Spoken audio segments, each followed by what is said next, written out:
Erev Tov. Good evening. Tonight's class is sponsored by Mr. Jack and Leah Chalouh in honor of their parents, Salim and Becky Chalouh, and also in honor of Danny and Eileen, Mamane. May Hashem grant them with health, long life, happiness, and pleasure from their children, grandchildren, and great-grandchildren. Zat Hashem, this shiur shall be l'hatzlachatam. Amen. Our class tonight is a little bit, thank you, to get ready for Pesach. And I would like to start that there is a question that always bothers me. We always have the kids ask the famous question of Ma nishtana halayla hazeh mikol halelot. What's so special about this great night? Ma nishtana halayla hazeh. So the kid, he's 5, 6, 7 years old, and he asks his father, Dad, Ma nishtana halayla hazeh? Why is this night any different than any other nights? It's a great question. Why this night we eat only matzah? And why this night we dip twice? And why this night we lean on the left? He has a great questions. Fine. So Daddy, what's the answer? So people who don't send the kids downstairs to the basement after the questions, rather they have the kids next to them during Leila Seder, so I assume the kids get an answer. And what's the answer? Avadim hayinu leparo b'Mitzrayim. Meaning the son has a question, Daddy, why is this night any different than any other nights? And the answer is Avadim hayinu leparo b'Mitzrayim. Fine. That question he asked his father when he was 7. You know what? Comes 8, he's 8 years old, and once again, he asked his father, Dad, Man nishtana halayla hazeh mikol halelot. Oh, my dear son, you know what happened this night? Avadim hayinu leparo b'Mitzrayim, you were slaves. Wow. Dad, thank you. He's 9 years old, and once again, Dad, Ma nishtana halayla hazeh mikol halelot. Wow, it's a great question. Wait, didn't I tell you the answer last year and 2 years ago? But you know what? Maybe you forgot. So sit down and let me tell you the answer. Avadim hayinu leparo b'Mitzrayim. Wow. Okay, the kid is 11 years old. Once again, Daddy, Ma nishtana halayla hazeh mikol halelot. Why is this night any different than any other night? Oh, my son, Avadim hayinu leparo b'Mitzrayim. All right. After 5 years, Habibi, this kid should get something. And what happened? Every year, the same questions, the same answer. When you're 20, and when you're 30, and 40, and 50, and 60. So I don't get it. If you give the kid a different answer on Pesach night, fine. I get why he asked, and I get why the father gives him an answer. But every year it's the same question and it's the same answer. So what's going on over here? This question bothered me many years. What exactly do we want from the father and what exactly do we want from the kid? You ask once, you get answer once and done. But guess what? We add another, in the Agadah we have another piece. Rafinu kulanu hachamim, kulanu nevonim. כולנו יודעים את התורה. We all know the Torah. מצווה עלינו לספר ביציאת מצרים. So then, what's the purpose of the question and what's the purpose of the answer? My dear friends, every time I go to any bookstore around this time, it's amazing to see how many new Agadot they come out. How many new Agadot with different pictures, with beautiful covers, all kinds of Agadot, all ages. And you wonder, this book you're going to use once. Here in America, we use it twice. Done. Who's going to buy a book that he's going to use twice a year? And you know something? You have already Agadah last year. You know what? You bought an Agadah 2 years ago, 3 years ago, 5 years ago. And what happens? It comes again, and you buy another Agadah and 2 Agadot for Moshe and for Chaim and for Rebecca and for Sarah. And hold on. And what about the grandchildren? We're going to buy another pieces and different ones and all kinds of Agadot. Believe it or not, how many Agadot do we have today? Huh? How many Agadot do we have? I'm going to ask you for details. No, we have more than one Agadah. I'm saying if you go to the bookstores, how many are you going to find on the bookshelves? A bunch, right? A lot. We went to Lakewood, right? We went to Lakewood. We saw a bunch of Agadot. But I did the research to find out how many Agadot are they. Different prints. What mean different prints? Different versions. Version, Perushim, and Hidushim. They have over 844 Agadot. Over 844 Agadot. Different Agadot that was printed out. Different customs, different versions, different Perushim, Sfaradim, Ashkenaz, you name it. 844 Agadot are they. And I'm sure what I saw today, it's not even the new ones that they came already this year. I'm sure that there is more than 844, but this is what I got today. And that's not the new ones. They for sure missed, and they have not finished everything. But I have a list of 844 Agadot that was printed, and I have them. And it's amazing. Why? What happened? Why we got so many Agadot? Why is this night so, we have so much that night, so many books, and the whole night is 2-3 hours, and it's done. What happened to him? My dear friends, I would like to start with a story. A beautiful story that I read.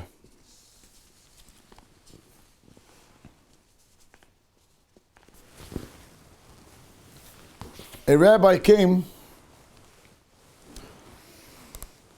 to visit a yeshiva that asked him to come. Big rabbi from Eretz Israel.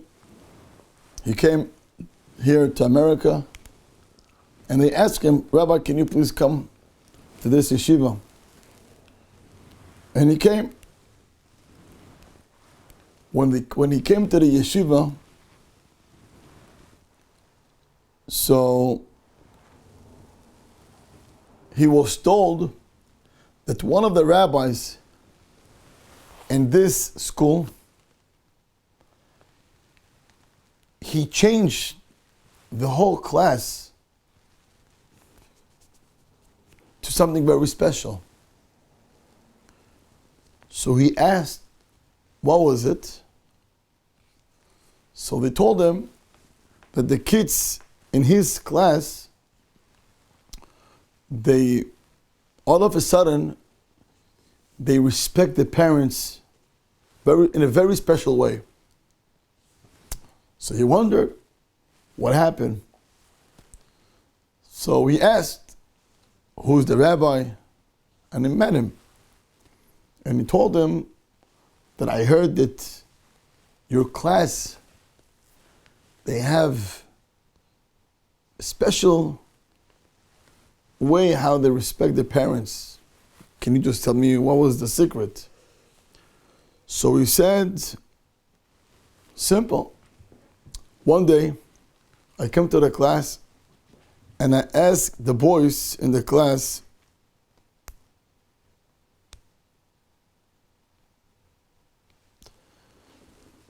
how many years do you want to live? That was the question he asked the student, and he told them, I don't want an answer. Think about it, and tomorrow let me know how many years you want to live. That's the question. That's the question that he asked his students. How many years you want to live? And give me an answer tomorrow morning. Think about it. Maybe you don't want to live too long because it's too much. Why should I live 120? Isn't it too much? Enough, 85, 90, enough. Or the opposite. I want to live more. I want to live a long life. There is give and take in every age. So think about it and let me know tomorrow morning what you have decided. That's what I asked my students. Okay? Tomorrow, a day after, tomorrow morning, he comes to school, and once again, he has his class sitting down, and each one has a paper and a number. He asks his students once again, my boys, yesterday I asked you, how many years do you want to live? And I left you like this. Don't give me any answer. Today, I'm collecting all the answers. And the rabbi sat there with the kids, and this kid says, Rabbi, I think when I'm 95, I think it's enough of me. 95 is good. The other one says, no, I want 100. The other one, if I could reach 120, I'll do the max.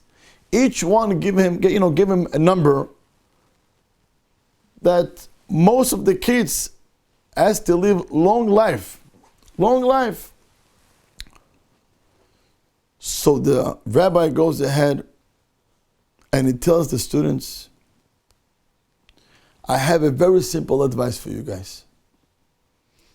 You want to live long life? Well, kabed et avicha ve'et imecha, lema'an yarichun yamecha. Honor your parents. You're going to live long life. That's what he told the students. A couple days after, he gets phone calls from the parents, each one on a different reason. Rabbi, I have no idea what happened to my son. So the rabbi goes and says, why, what happened? He says, I don't know. All of a sudden, his behavior at home changed. He's so nice to the parents. He's so respectful. He gives his mother her slippers, and to the father he gives him, teacup, and he's so nice. He was never like that. I have no idea what exactly you did to the son, but I want you to know, for the past couple days, my son act very different, in a very special way, and I'm thrilled. So the rabbi asked this Rebbe, who teaches in a yeshiva, how did it work? How did it happen? What's the trick? Makara, what happened? My friends, listen to this. He says, I learned something from Haggadah shel Pesach. What exactly I learned? In the Haggadah shel Pesach, we don't call the kid come, I want to give you a bedtime story. No. How do we keep the kids up?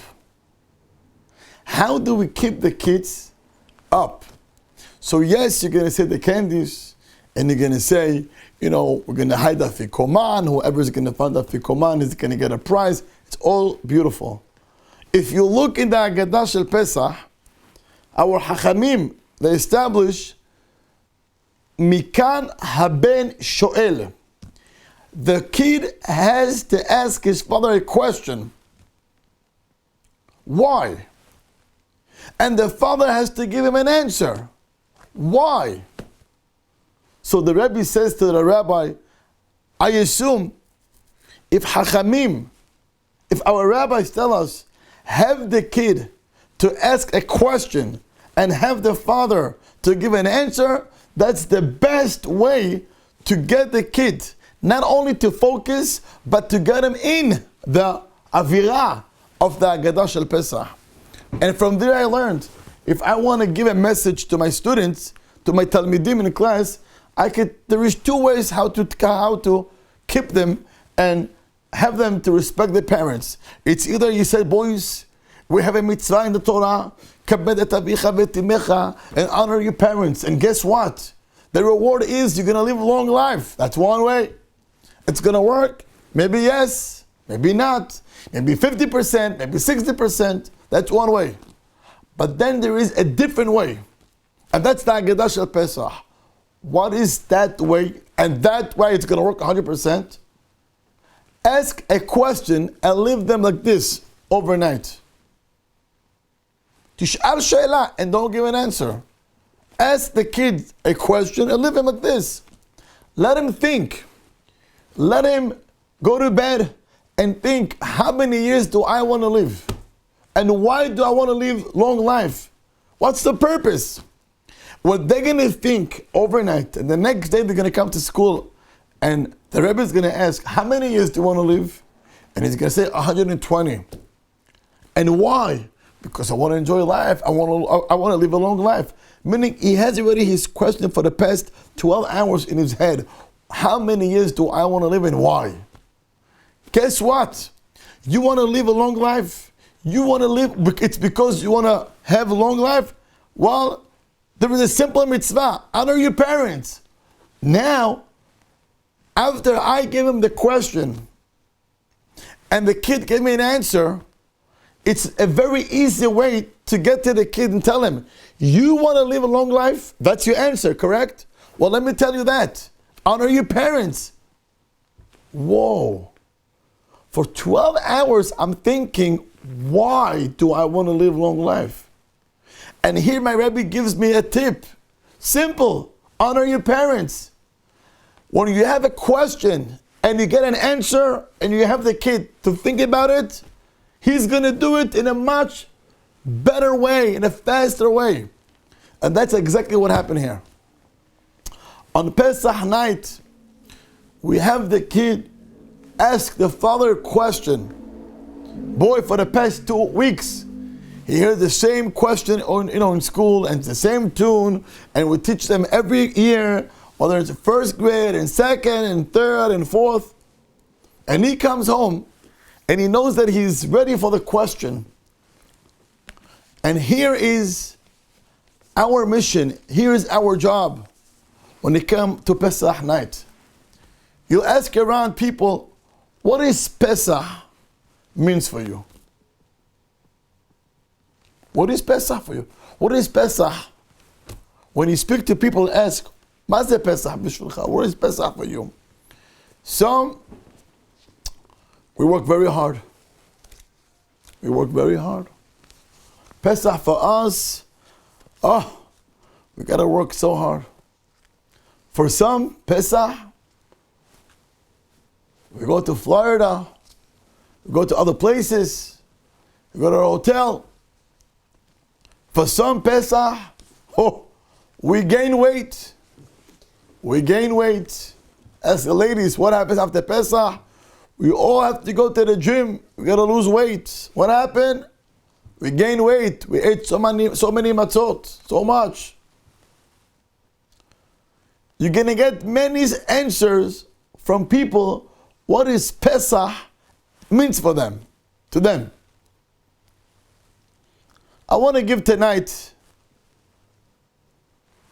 if I could say it, what's the Torah's aspect when it comes to Pesach.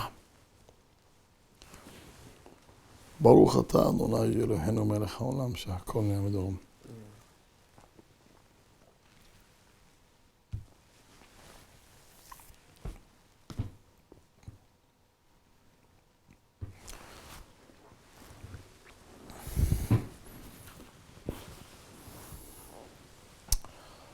For some others,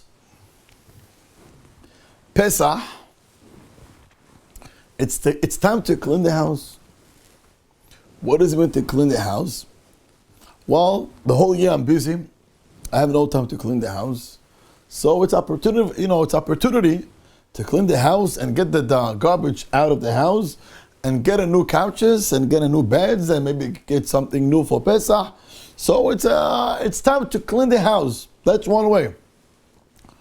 But for some ladies, I'm sure for men as well, for them Pesach, it's time that they talk to HaKadosh Baruch Hu. It's time that they pray to HaKadosh Baruch Hu. When they clean the house, they pray to HaKadosh Baruch Hu, Ribono Shel Olam, the same way I'm cleaning the house, please clean my heart, clean my kid's heart, clean my husband's heart. She prays. When she gets to the kitchen and she has to kosher the kitchen and the stove is filled with pots with hot water and she's going to kosher the kitchen and the pots and the water is boiling, it's hot, its bubbles are coming, the water is coming out. And she prays to HaKadosh Baruch Hu Ribono Shel Olam. The same way that I kosher the kitchen, ani mitaheret, I get the kitchen kosher for Pesach, Ribono Shel Olam, the same thing. Make my heart pure, kadosh. I want to get closer to you. And when it comes time, the night of Leil B'dikat Hametz, when you take the candle and you go around the house, what happens after? The same way, Ribono Shel Olam, I did not find any Hametz in the house. The house is kasher lePesach. There is no Hametz in the house. So to Hashem, if you're going to check us, you shouldn't find any averot, no sin, no bad deeds, nothing. And the next day you take the Hametz to burn the Hametz, Srefat Hametz. There is a special prayer. Ribono Shel Olam, the same way I'm burning the Hametz, so to Hashem, Tiva'er et ha'seor shemelibenu, take away out the Yetzer Hara from us, so we could serve you in a full heart. Meaning, we have 3 steps. Step 1, when you clean the house. Step 2, when you check the house. And step 3, when you burn the Hametz. Each time you have a different prayer to HaKadosh Baruch Hu. When you clean the house, Hashem, please clean us. When you check the house and you don't find a Hametz, Hashem, the same way it should be, that if you're going to look in our heart, you're not going to find any Hametz in us. And when you burn the Hametz, ask Hashem, please Hashem, let our Yetzer Hara, let us to overcome our Yetzer Hara. We should be able to burn our Yetzer Hara, meaning overcome the challenges, the nisyonot that we have. This is a way to approach to Pesach. It's a time that a Jew connect himself to HaKadosh Baruch Hu, but it's in a different level. When that's the way you approach to the holiday, when that's the way when you go to buy and you shop and you clean the house, there is no attitude. There is no attitude. The opposite, you're happy. Not only you're happy, the message that the kids get, and that's how they grew up and they're going to grow up. It's when they see their parents, positive people, no attitude, no saying words, wrong words, and the kids, they pick up, yeah, my father, my mother, when it came to Pesach, they ran away. So what kind of a holiday do you live? What message do you give your kids? What message do we give our children? That Pesach for us, it means it's annoying, it's so much money, it's food. Is that our Pesach? We don't want this to happen. So if our mindset, if our mind is focused on the right messages, our Pesach is going to be much more different than any other year. And then when it comes Pesach night, it's called Pesach. Why it's called Pesach? Maze Pesach? Pesach. Maze Pesach? Hashem passed, he jumped over the Jews' houses in Egypt and Mitzrayim. We have to know that the night of Pesach is a night that every Jew can jump. But he can jump so high. It's only if he knows to get himself ready to that night. Without preparation, without hachana, it's not going to do much. It's not going to do much. But if you do the right hachana, and I want to talk about the preparation, that's when Pesach night is going to take effect. We have to know that on Pesach, we have a mitzvah of v'higadata lebincha. We have a mitzvah that a father has to teach his son the story of Yetziat Mitzrayim. Allow me to share with you a piece. My Rabbi Alav Shalom had only one son. He had one son, he had 3 daughters and 1 son. He told me when his son got engaged, and he said with the consuegro, with the family, with the Kehillah family, he had only one request, he told me. Nothing to do with the money. Now how much you're going to pay the wedding. Everything was 50-50 and it's okay. But he says, I had only one request. And my request was, he says, due to the fact that I have one son, my request is that all the years of Pesach, my son should be in Leah Seder in my house, so I can fulfill the mitzvah of v'higadata lebincha. That's what crossed in his mind when his son got engaged. He says, my only request that I had it wasn't about the house, it wasn't about the money, it was only one thing. I ask you that my son should be with me all the years when it comes to Pesach night, so I can fulfill the mitzvah of v'higadata lebincha, because I have only one son. And that's what happened. All the years, he had his son with him. Why? Because that's the night that I could give over my son the mitzvah of Sipur Yetziat Mitzrayim. And he's talking about 2 giants, 2 Talmidei Hachamim. And it doesn't matter the age. We'll soon see why. It doesn't matter the age. But the Torah tells us that Pesach night, what we can do to our children, there is no other night in the entire year that what you do on Pesach, it will affect more than any day in the year. I want to talk about it a minute.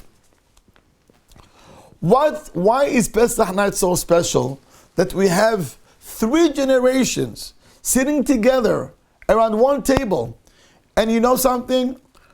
When we go to our grandparents, to the parents, when we sit together with the Jiddo and Teta, when we sit together with Zaidi and Bobby, Saba, Safta, when we sit together and the kids and the grandchildren with the cousins and the uncles and the aunts, and we're all sitting together on such a beautiful table, that Leah Seder, the kids will never ever forget.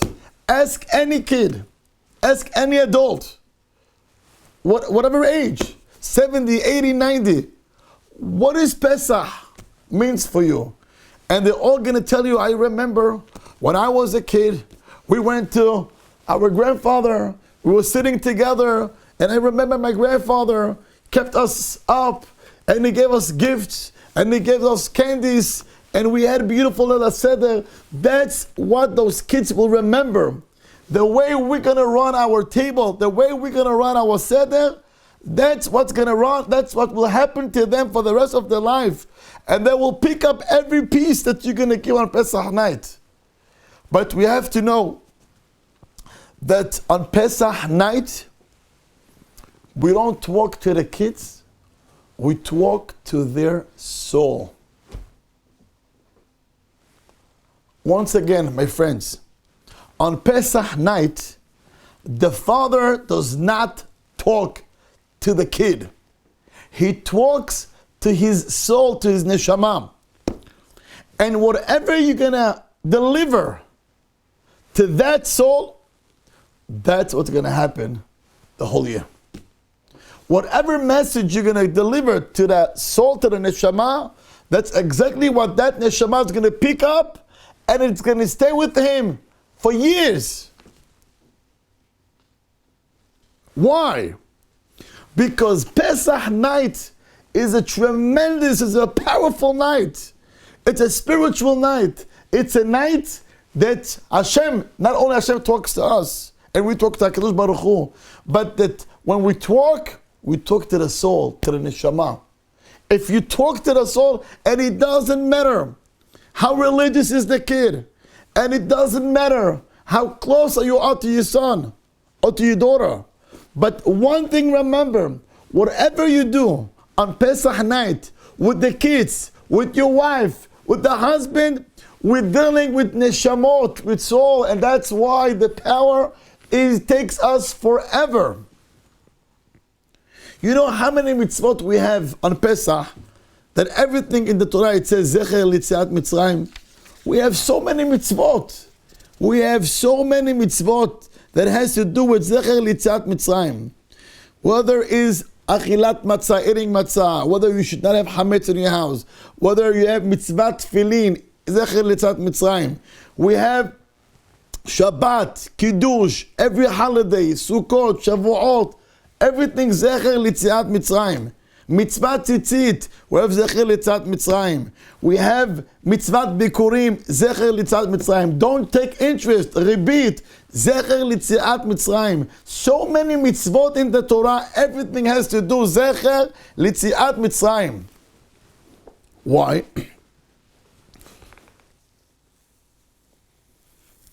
I want to give you an example. Why Pesach night is so special? If I'll take my phone, okay? I just met a guy. His name is Yoshua. Yoshua, nice to meet you. Can I have your number?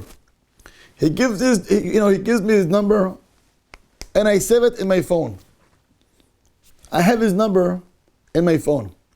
Once again, the first time I had to dial his number, and then I have to save it. Once I saved his number, the next time I want to call Yeshua, all I do is speed dial. Or today, even better, you call, what's his name? Siri. Say, Siri, I want to speak to Yeshua. And what happens? Boom, you call him right away. Do I have to dial every time I call to Yeshua? I don't have to. What I did now, the first time, what I did is, I dialed the first time, 718, and I punched his number. From now on, I don't have to punch his number ever.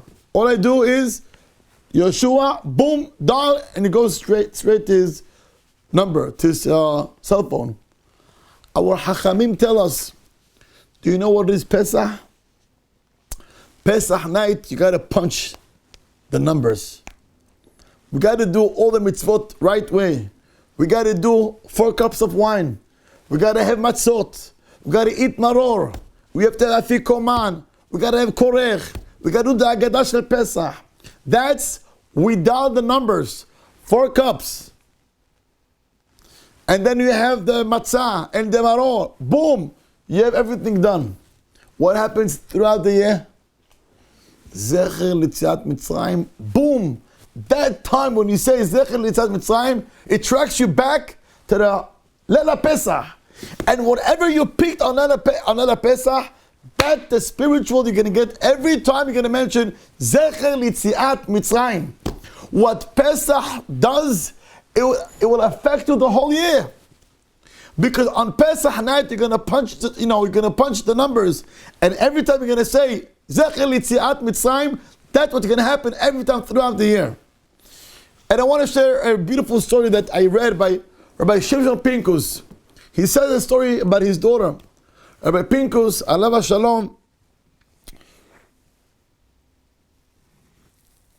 he says, he brings over that one day his little daughter came home and she says to her father, Dad, wow, do you know what happened today in the playgroup? He says, what happened? He said, today, in the playgroup, my Mora, she blew the shofar. And it was so excited. And it was so nice. I was very emotional, Daddy. I was so happy to hear when she blew the shofar in the playgroup. So he says the following. My daughter heard the shofar in the playgroup. When it comes to Rosh Hashanah, what happens? We bring the kids to the shul. We try to keep them quiet. What do? We bring a bag of candies, and we tell them every time you're going to sit quiet, you're going to get a candy. Okay. So while the kids are running and they have the bag in their hand, and people try to shush them and go upstairs to your mother, and she sends them downstairs to their father, and back and forth. At the end of the day, the daughter hears the shofar. Let me ask you a question. Which sound of shofar she feels more, wow. She feels, I was so into it. It got me.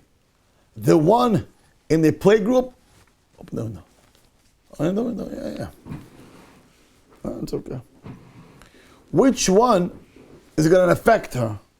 Or which one she was very into it?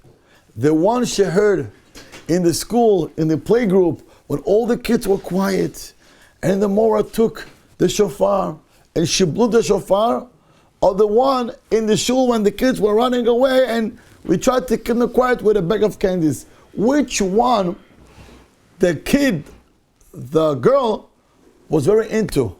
The one in the shul, or the one in the school? What's the answer? The school? Very good. In school, she was in that avira, in that spirit was very, very special. The class, the kids, the teacher got the girls to go, she brought them to a level that they were very into it. And I'm sure she told them the story of Abraham and Yitzhak and the Akedah. It was beautiful. Shul, it was different. It's not school, it's not a class, it's not your friends, many people, many adults, it's different. You're right, that's very true. However, that sound that she heard in the playgroup has no effect. You know why? Because when she heard the voice of the shofar, it was a regular voice. It was a regular voice. Where she came to the shul and she heard the voice of the shofar, that voice is a voice of mitzvah. זה תקיעת שופר של מצווה. So you got two sounds. One sound in school on a regular day, and one sound on the Rosh Hashanah in the shul. In class, she's focused. In shul, she's not focusing. But she heard the sound. Which sound is going to affect her soul? It's the one in the shul. Why? Because that sound is a sound of mitzvah. The sound of the mitzvah is going to hit straight to the neshama, to the heart. With the other one, it's a nice voice. Has no meaning. Has no mitzvah. So where is that sound going to affect later on in her life? He brings down an unbelievable example. He says, we could see, we find many, sometimes that a wife, she's home with the kids. She gets them dressed in the morning, and then she gives them breakfast, and then she drives them to school. And then she comes home and she does the laundry and she gets the house done and she gets dinner ready for the kids. And in between, she has to take the baby to the doctor and she has to come back. And on the way, she goes to the store to shop some clothes and food to bring to the home.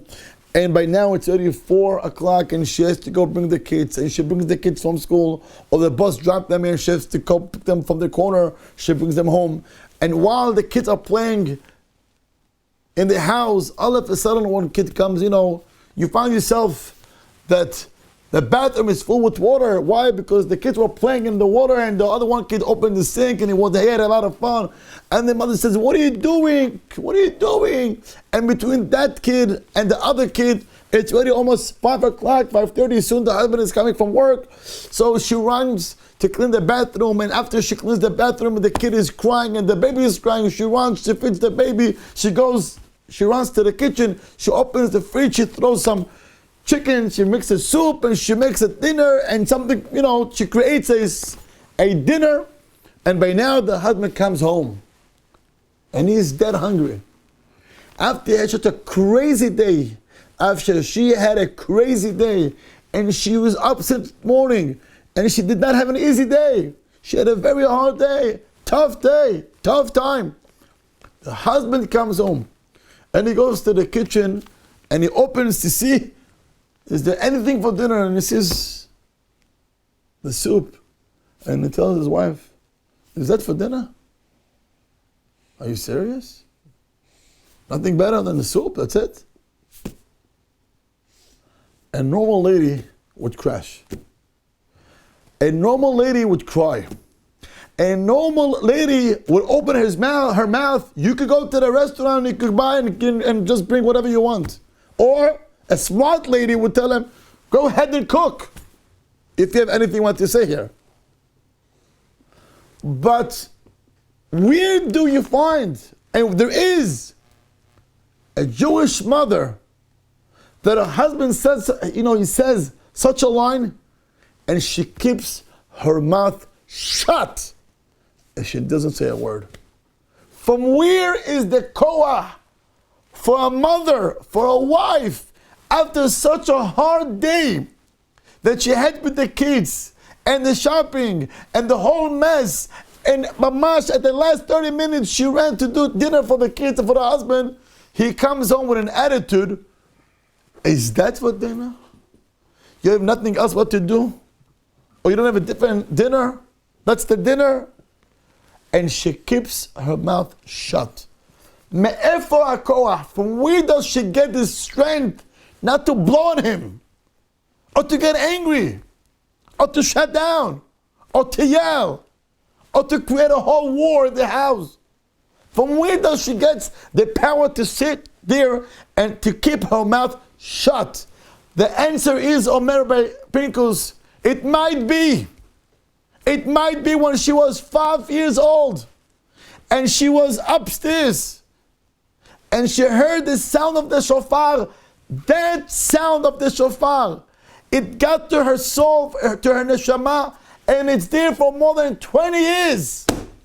It's there for more than 30 years. And when she is 35, 40, and she has to run the house, and something like this happened, and she can keep her mouth shut, it comes from that sound. Ki'at shofar. When you're a little kid, boom, straight to your soul, straight to your neshama. And this is Pesach night. Pesach night, it's the night that we are not talking to the kid. We're talking to his soul. And not only a father to his son, but it's also a husband to the wife and the wife to the husband. Va'afilu kulanu hakamim vekulanu nevonim. Vekulanu yod'im et kol haTorah. And we know the whole Torah. Yet mitzvah alenu lesaper b'tziat Mitzrayim. And now I want to go back to the original question. We asked in the beginning, how come? We ask the same question every year, and you get the same answer every year. Ma nishtana halayla hazeh? The answer is, avadim avnu lepar'ah b'Mitzrayim. I know the answer, and I know that this year I'm going to get the same question, and I'm going to give the same answer, Be'ezrat Hashem. And it's not only this year, it's the next 10 years, and 20 years, and 30 years. That's the question that I'm getting, and that's the answer that I have to give. So why is it? Omer Rabbi Shlomo Zalman Auerbach alav hashalom. He says an unbelievable pshat.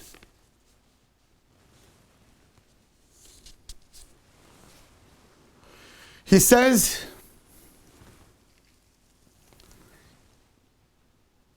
because you're not asking to get an answer. It's not a question that you're looking for a knowledge. I have a question, I'm looking for a good answer that has to do with the knowledge. He says that the answer that we are getting on Pesach night, his words, לא לקנות דעת, אלא להשריש בלב. You're not looking for an answer to get your brain, Havana, understanding. That's not the point. I know the question and I know the answer. But the question and the answer are in my head. And I need to download to my heart. This is the biggest challenge. V'yadata hayom, I know the question and I know the answer here. Aval halev is not there.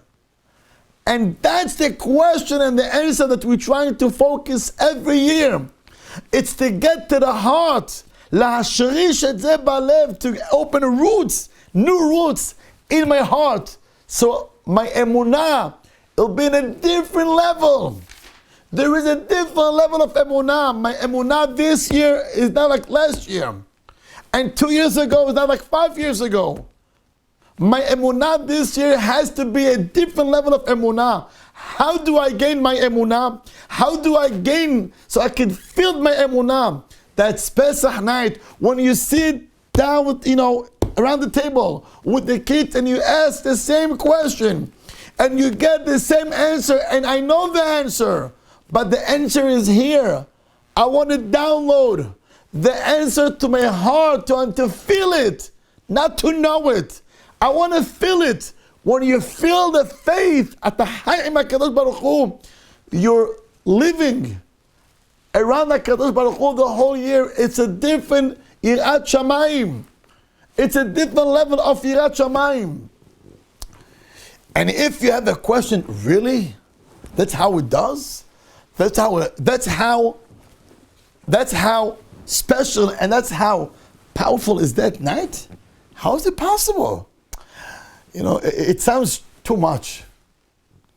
You know what happens? Omer Ba'al Haggadah. Let's read the Haggadah inside.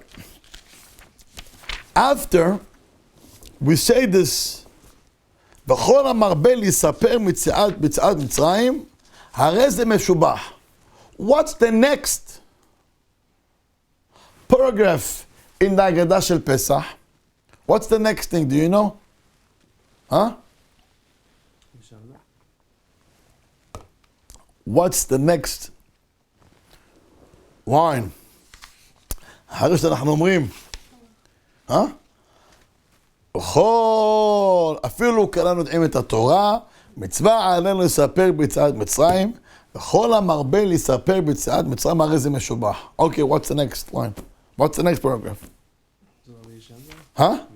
I see like songs. Ariel, what's the answer? I'm still waiting. What's the answer? Mark, what's the answer? Yosef Bardadi, what's the answer? Sydney, I don't hear you. What's the answer? What's the next? Okay, what's the answer? Say. Ori, you want to say the answer? Okay, what's the answer? I want to hear you. Hold on.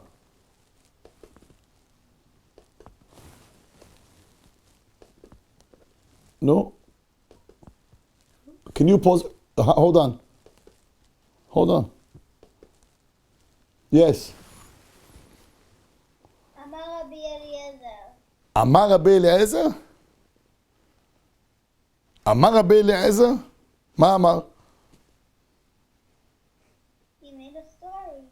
I'm sorry? A story? Amar Rabbi Eliezer? It says Amar Rabbi Eliezer? מה אמר? I don't know. Where's your Agadah? Fast, I'm waiting for you. Let's go, run.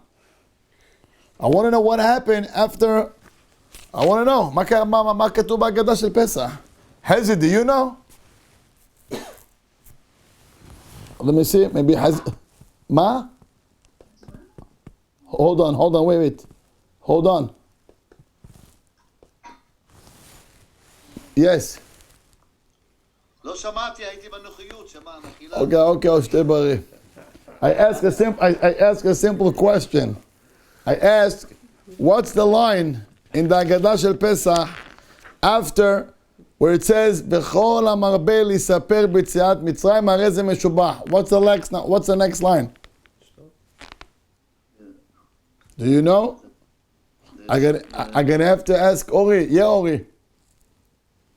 That they were sitting. That they were sitting in Bnei Brak, and they were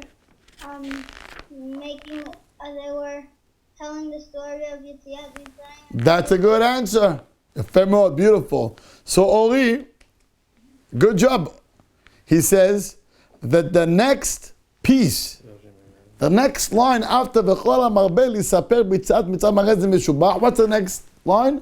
מעשה ברבי אליעזר ורבי יהושע ורבי אלעזר בן עזריה ורבי עקיבא ורבי טרפון שהיו מסובין בבני ברק. So, I want to ask a simple question. It says here a story about 5 big rabbis that they sat in Bnei Barak והיו מספרים ביציאת מצרים. They said the story of יציאת מצרים. So let me ask you, why only 5 rabbis said, and said, the Sipur of יציאת מצרים? Why do you think all the Tanaim and Amoraim and Gaonim and Rishonim and Haorim, they didn't do the same thing? What do you think? I'm sure all the Tanaim did the same thing. And all Amoraim did the same thing. Then why the Ba'al Haggadah, the one who wrote the Haggadah, why did he emphasize 5 rabbis who sat together and said the story of Yetziat Mitzrayim? I mean, there is hundreds and thousands of rabbis who did the same thing. What's so special about Rabbi Eliezer, the Rabbi Yoshua, the Rabbi Elazar ben Azariah, the Rabbi Akiva, the Rabbi Tarfon? What's so special about them? You hear the question, Ori? Yeah? I want to share with you a beautiful, beautiful pshat. If you're going to look and read about Rabbi Eliezer. You know who's Rabbi Eliezer? Rabbi Eliezer, when he was still 28 years old, he was Am Haaretz. He did not know anything. He didn't know even what is Kriyat Shema and not even Birkat HaMazon. That's Rabbi Eliezer. When he was 28, he made a U-turn and he went to Yerushalayim to learn Torah by Rabbi Yohanan ben Zakkai. 28 years old. He comes to his yeshiva and Rabbi Yohanan sees this young man and he tells him, what do you want? He tells him, I came to learn Torah. Okay, how many times did you finish the whole Shas? 500 times, 800 times, 900 times. How many times do you finish? I know which class to put you. Here is for 800 times if you finish the whole Shas. This is 500. Hazitke is 400. How many times do you know, did you finish the Shas? Tell him, Rabbi, I never begin with learning Gemara. Okay. What about Mishnah? Do you know Mishnayot? No, sorry, Rabbi. Chumash, do you know? Not really. So wait, what do you know? He tells him, I don't know anything. he hired 2 students to teach him Kriyat Shema and Birkat HaMazon. Well, this fellow, man, doesn't know anything.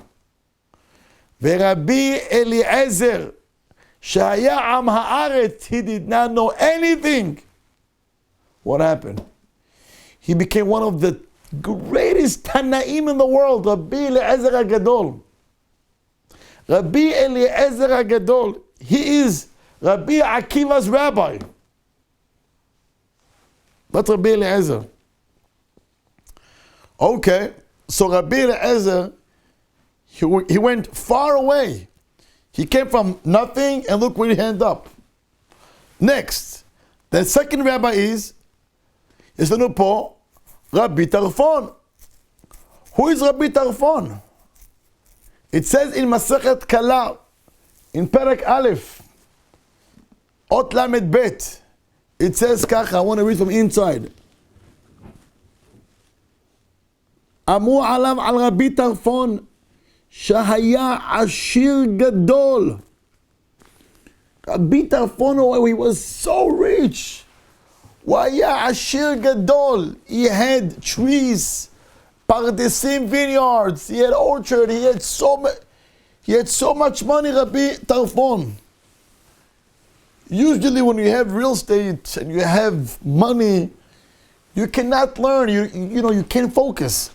And here, Rabbi Tarfon, he learned Torah Yomam V'Layla, meaning he dropped everything and he was focusing in the Torah, even though he had so much money. The third rabbi, who is he? Rabbi Yoshua ben Hanan. That's Rabbi Yoshua. Who is Rabbi Yoshua? The Gemara says in Masechet Berachot, Bedaf Chafchet, that Rabban Gamliel one day he came to visit Rabbi Yoshua, and when he came to his house, he saw that his walls were black. Shwaya napah. Haya napah. So Rabban Gamliel saw him, and he tells him, wow, your walls are black. Well, dark. What's going on? And Rabbi Yoshua told him, woe to the generation that you are the leader because you don't know Betsa'aran shel Talmidei Chachamim. You don't know how much Chachamim they struggle. And you don't know how they go through. Bameh hem mitparnesin ubameh hem nizonim. If you're a leader, you have to know what's with the Chachamim. In any event, you see from here, Rabbi Yoshua, Aya Ani, had no money. Misken. And yet, look how he ended up becoming Rabbi Yoshua, the great rabbi, Rabbi Yoshua. And who's the next? Who's the fourth Tana? The fourth one is Rabbi Akiva. And we know who's Rabbi Akiva. Till the age of 40, he did not know even Aleph Bet. It was Am Haaretz. And then what happened? He became the greatest rabbi that Moshe Rabbeinu told HaKadosh Baruch Hu, Ribono shel Olam, if you have such a great rabbi, look at him. Moshe Rabbeinu nitkana, he was jealous of Rabbi Akiva. In any event, what do you see from here? You see 4 giants. שנו רבי אליעזר ורבי יהושע ורבי עקיבא. You see those rabbis? And what happened? They all had something to stop them from becoming big. They all had a reason. They all had a reason not to succeed. They all had a reason why to become nobody. And what happened? They all turned to become the biggest leaders for Am Yisrael.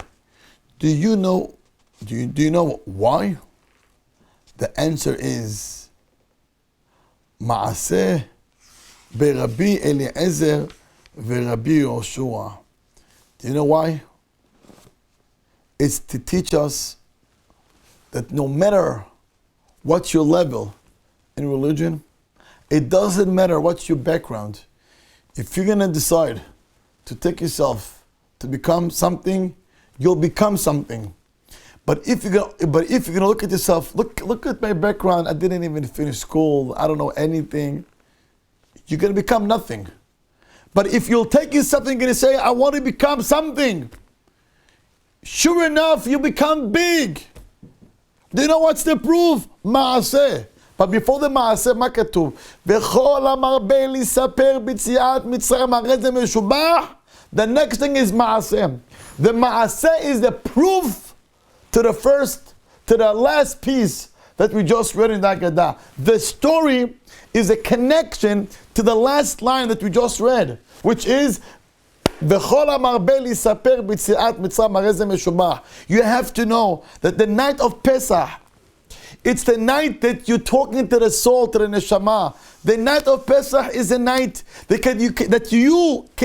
you can turn yourself so big.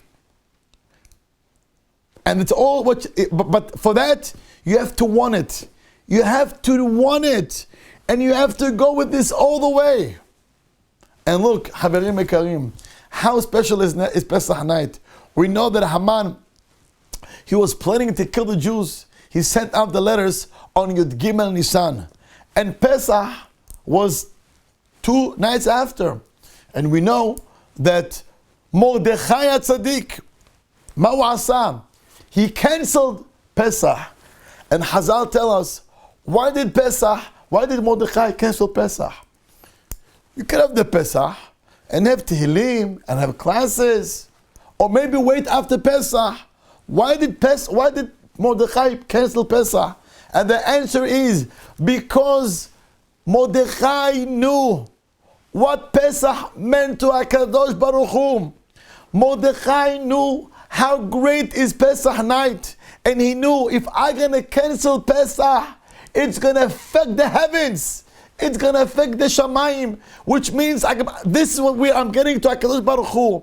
Hashem is going to feel empty.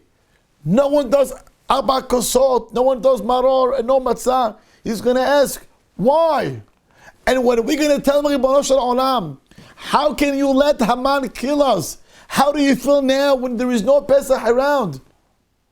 And that's how Mordechai got Kivyachol HaKadosh Baruch Hu to cancel the decree against the Jews. How did Mordechai he got Hashem to cancel the decree by shutting Pesach. There is no Pesach this year. That's how great was Pesach. More than that, we know the Simanim of the Haggadah, it goes Kadesh Urhatz. Karpas, Yahatz, V'chulem. Kadesh Urhatz. The order is wrong. First, you wash, and then what happens? You become Kadosh. You don't become holy before you go to the mikveh, right? You don't say Asher Kiddishanu b'mitzvotav v'tzivanu an netilat yadayim before you wash your hands. First, you wash your hands, and then you say, oh, Asher Kiddishanu b'mitzvotav. How come on Pesach we do first Kadesh and then Urhatz?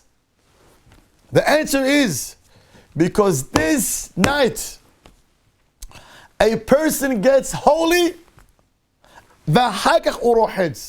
Why? It's above nature. How far it goes, it doesn't matter.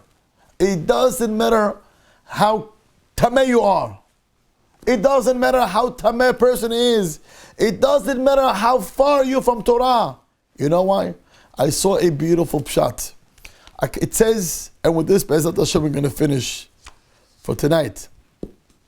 It says that HaKadosh Baruch Hu took Am Yisrael on a bird. Very beautiful. On Kanfei Nesharim. Hashem took the Jews on eagles and he brought them to Yerushalayim. Vayisa etchem al kanfei nesharim va'avi etchem elai. the Targum Yonatan ben Uziel in Parashat Yitro brings down, what does it mean? Va'esa etchem al kanfei nesharim. He says that Am Israel, at the time of Mitzrayim, you know, Korban Pesach you have to eat in Yerushalayim. How come Am Israel ate Korban Pesach in Egypt? It's Asur. He says, that's why it says, Va'esa etchem al kanfei nesharim. Hashem picked Am Israel on an eagle. They brought Am Israel to Yerushalayim. In Yerushalayim, they ate Korban Pesach, and they went back to Mitzrayim. Shamasta, Mr. Nahmad? Am Israel, Chalouh in Yerushalayim, Korban Pesach. Who brought them to Yerushalayim? Kanfei Nesharim, the eagles. Rabotai, the rabbis, they ask, why HaKadosh Baruch Hu, he took them on a bird that was tameh. How come? And the answer is to teach us, even if a person was tameh, even if a person umeluchlach, he's dirty with so many averot, he's so far, yet va'avi etchem elai, va'esa etchem al kanfei nesharim, even if you are tameh, be'avonot, with sins, so that you're so far from HaKadosh Baruch Hu, yet, ma katuv, if you decide to come back to HaKadosh Baruch Hu, ma katuv, va'avi etchem elai. Haverim ikarim, my dear friends, the night of Pesach is a powerful night. It's a night that we talk to our children's neshamot. We talk to ourselves, between a wife and a husband, to the neshama. And we can ask the same question over and over every year, and we can get the same answer. But remember, we're not answering to the Rosh. Rather, we try to get the answer download to the heart, to get the heart to feel and to feel it inside. And therefore, it's all about us, the adults, the parents, how we're going to approach the Pesach night. I recommend every parent and every grandparent, make your Pesach beautiful. Go to any bookstore and go buy the nicest Agadah. Somebody asked me, Rabbi, which Agadah should I buy? I told him the nicest Agadah with the most pictures. With the most pictures. And you should see the beautiful Agadot that they came out with. It's unreal. Get beautiful books to your children. Get them bags. Get them excited. And when it comes to Leila Seder, make them feel them special. Make them part of the, part of the Leila Seder. Let them feel that this is the Seder that Hashem is waiting for you and for me and for all of us to be together. And that Leila Seder is going to affect our souls, our neshamot. And what happens after Pesach? You walk outside. In emunah b'kadosh baruch Hu. This is what our generation, this is what we're missing. We're missing the emunah b'kadosh baruch Hu. If we had emunah, people would be happy. People would not be depressed. People would not be worried. People would be happy. Emunah b'kadosh baruch Hu brings happiness, brings calm, brings peace. And that's what we need. בעזרת השם, יהי רצון שנזכה, בעזרת השם, לאכול קורבן פסח בירושלים, we should celebrate קורבן פסח in ארץ הקודש, יהי רצון בעזרת השם, הקדוש ברוך הוא, יגאל אותנו, בניסן נגאלו, ובניסן עתידין להיגאל. תודה רבה, thank you, וחג פסח כשר ושמח.